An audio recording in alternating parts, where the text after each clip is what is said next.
Happy New Year! Ay grabe po ang inyong lingkod, Papa Unbearable Ambet, tapos dito sa YouTube. Sa lahat ng manakami sa akin, sobra kasi halos lampas isang buwan po kung hindi nag-vlog, hindi nag-submit ng mga episodes dito sa Unbearable Channel. Kaya pagpasensyahan nyo na po ako. Again, humihingi ako ng dispensa sa aking mga loyal subscribers at mga nanonood dito sa akin. Kasi marami tayong pinagdaanan last December. Last December, nung punong-puno ng schedule natin, tapos may mga personal issues din, alam nyo na, nagkasakit, alam mo na. So ngayon, January 20 to be exact, today is January 20, ay pinagsama-sama natin ang mga different, mga showbiz news, balita, mga nakakaintrigang, mga iskandalo, etc. Unahin na muna natin ang aking favorite, syempre, na Daniel Padilla ngayong 2025! Kasi nga, tatlong episodes na ng Incognito yung napanood ko sa Netflix. Although ngayong January 20 lang magsisimula ang Incognito sa ABS-CBN platform, kasabay nito yung kay Ruru Madrid, yung Lolong, Bayani ng Bayan. So magsasalpukan na naman talaga sila. But anyway, hindi sila magsasalpukan kasi ang kasabay pala katapat pala nung Lolong, Bayani ng Bayan, yung Batang Quiapo. But anyway, speaking of, kasi sa Netflix ko napapanood itong Incognito, very promising itong action series na to na direct ni Chester Ong. Dahil ang dami-dami mga locations kami nakita na talaga namang very Hollywoodish ang dating, na may Palawan, may abroad, at tapos may isla na, alam mo, yung mamamahaling mga resort. May nakita din kami doon na may nasilip kami na parang exclusive something na mga, hindi ko alam kung mga CGI mga effects na yan.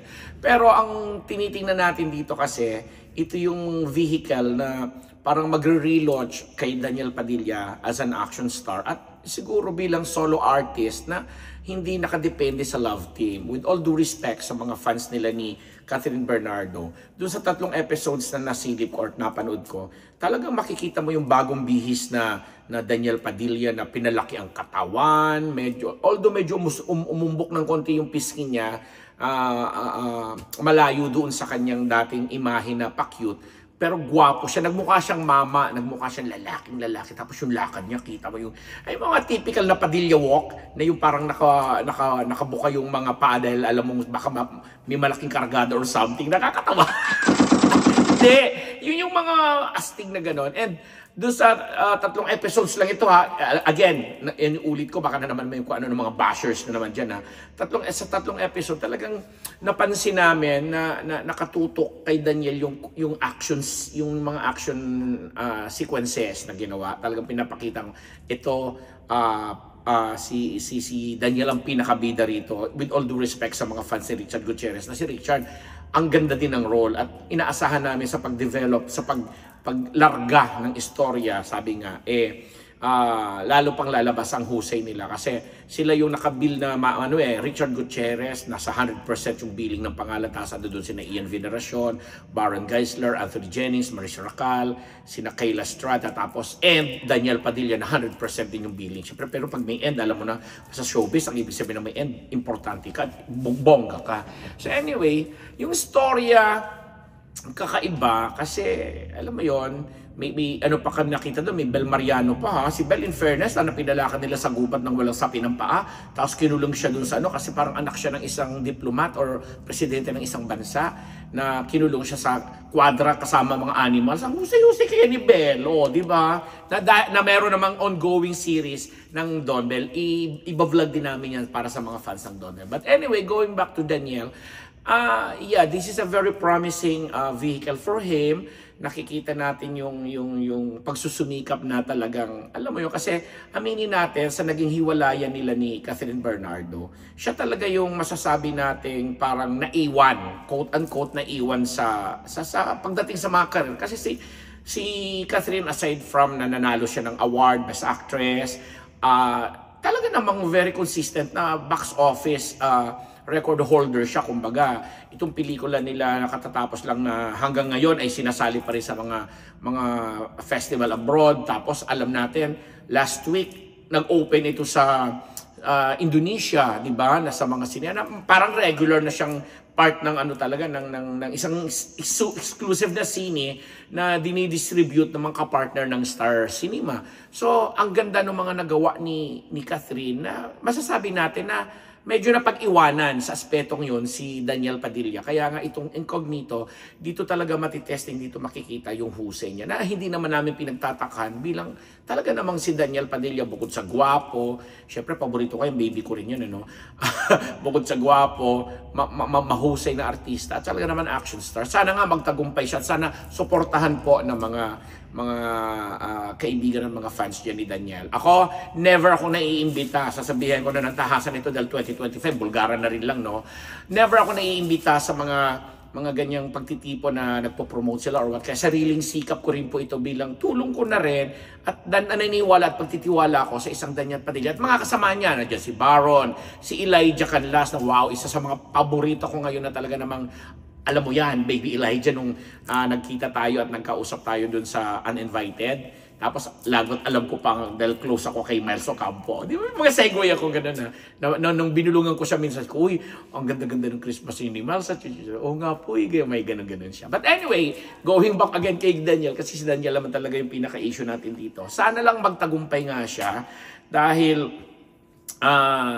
yun, kompleto Recados pa rin. Nandoon pa rin kay Daniel ang tatak ng isang Daniel Padilla na hinangaan at sinubaybayan po nating lahat. So, wag lang tayong bibiguin siguro sa, alam mo naman ang ABS minsan, pasabog sa umpisa yung mga ilang episodes, talagang bonggang-bongga. Pero pag nagdini-develop na nila yung storya, tapos siguro, o kaya naikahon na nila yung mga series at hinati-hati, ini-edit. Nagkakaroon minsan ng problema sa storytelling. Kasi ang mga series, hindi naman yung pelikula na dire-diretso straight yung mga situations. Lalo pat may mga iniisip silang usapin sa placement, yung pagpasok ng mga commercials.